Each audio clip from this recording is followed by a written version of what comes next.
नमस्कार और स्वागत है आपका हिमालयन टेल्स हिमालय की लोक कथाएं में। यहाँ हर कथा केवल कहानी नहीं बल्कि उन पहाड़ों की आत्मा की आवाज है जहाँ हर नदी एक ऋषि का आशीर्वाद है, हर वृक्ष एक तपस्वी की स्मृति और हर लोक कथा हमारे सनातन सत्य की प्रतिध्वनि। आज की कथा है एक ऐसे ऋषि की जिन्होंने अपने जीवन में कभी स्त्री के दर्शन तक नहीं किए। वे थे महातपस्वी ऋषि विभांडक के तेजस्वी पुत्र ऋष्यशृंग, जिनका जन्म किसी स्त्री के गर्भ से नहीं बल्कि योग और तप की अग्नि से हुआ था।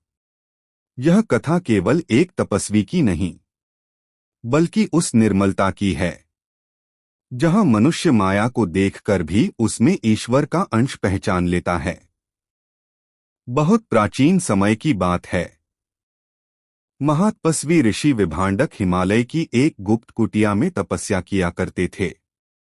वे भगवान ब्रह्मा के महान भक्त थे और पूर्ण ब्रह्मचारी जीवन जीते थे। एक दिन जब वे तप कर रहे थे तब एक स्वर्गनारी उर्वशी वहां प्रकट हुई। उनकी सुंदरता देखकर ऋषि के मन में एक क्षण के लिए विचलन हुआ और उस विचार मात्र से एक तेजस्वी पुत्र का जन्म हुआ।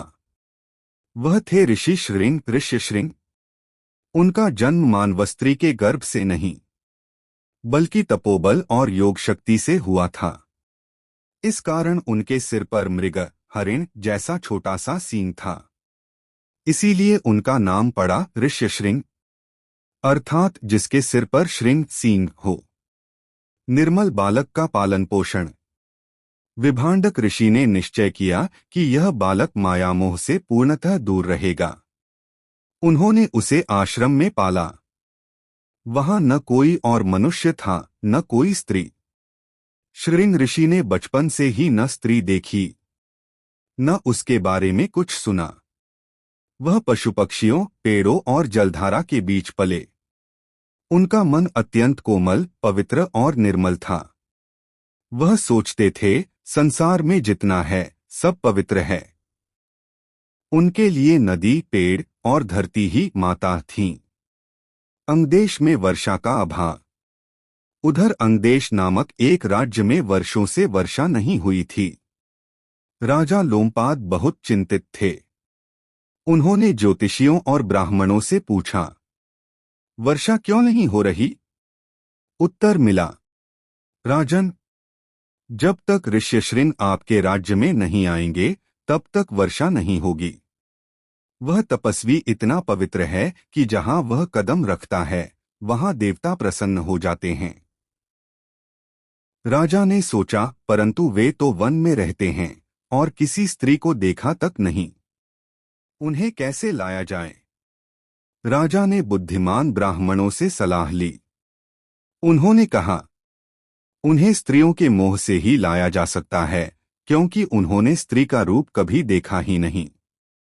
राजा ने कुछ सुंदर अप्सरासमान युवतियों को बुलवाया और उन्हें समझाया कि तुम नदी मार्ग से जाओ, उनके आश्रम के पास पहुंचो और अपनी कोमलता से उन्हें आकर्षित करो।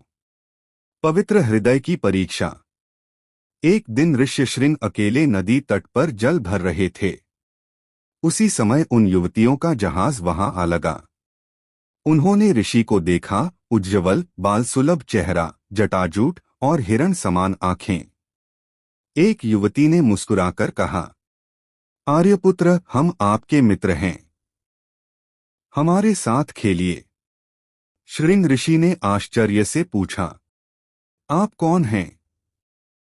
आप तो मेरे देखे किसी जीव जैसी नहीं लगती। आपके वस्त्र, गंध और स्वर तो अजीब हैं।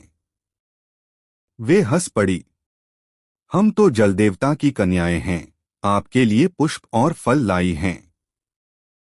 श्रृंग ऋषि ने वह फल लिया और जैसे ही उन्हें उनके हाथों का स्पर्श हुआ उनके भीतर एक अज्ञात कंपन हुआ। उन्हें कुछ नया, अनोखा अनुभव हुआ जो उन्होंने कभी जाना नहीं था।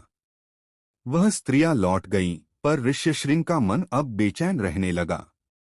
उन्होंने पहली बार सुगंध और ममता को अनुभव किया।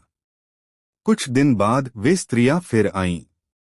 इस बार वे श्रृंग ऋषि को अपने साथ ले गईं। जब वह अंगदेश पहुंचे तभी वर्षा होने लगी। देवता प्रसन्न हुए, धरती ने हरियाली ओढ़ ली और राजा लोमपाद ने उनका आदरपूर्वक स्वागत किया। राजा ने अपनी पुत्री शांता, जो दशरथ की दत्तक पुत्री भी कही जाती हैं, का विवाह श्रृंग ऋषि से किया। श्रृंग ऋषि अब गृहस्थाश्रम में प्रविष्ट हुए और उन्होंने अपने ज्ञान, तप और प्रेम से संसार को सिखाया कि संयम तब तक श्रेष्ठ है जब तक वह अहंकार न बने। कथा का सार। ऋष्यशृंग ने अपने जीवन में स्त्री को कभी देखा नहीं, फिर भी जब देखा तो उन्हें उसमें भी ईश्वर का अंश मिला। उनकी कथा यह सिखाती है कि पवित्रता आंखों के बंद करने से नहीं आती, बल्कि दृष्टि में ईश्वर देखने से आती है। यदि आपको यह कथा पसंद आई हो तो लाइक करें, अपने मित्रों के साथ शेयर करें और अपने विचार कमेंट्स में जरूर लिखें।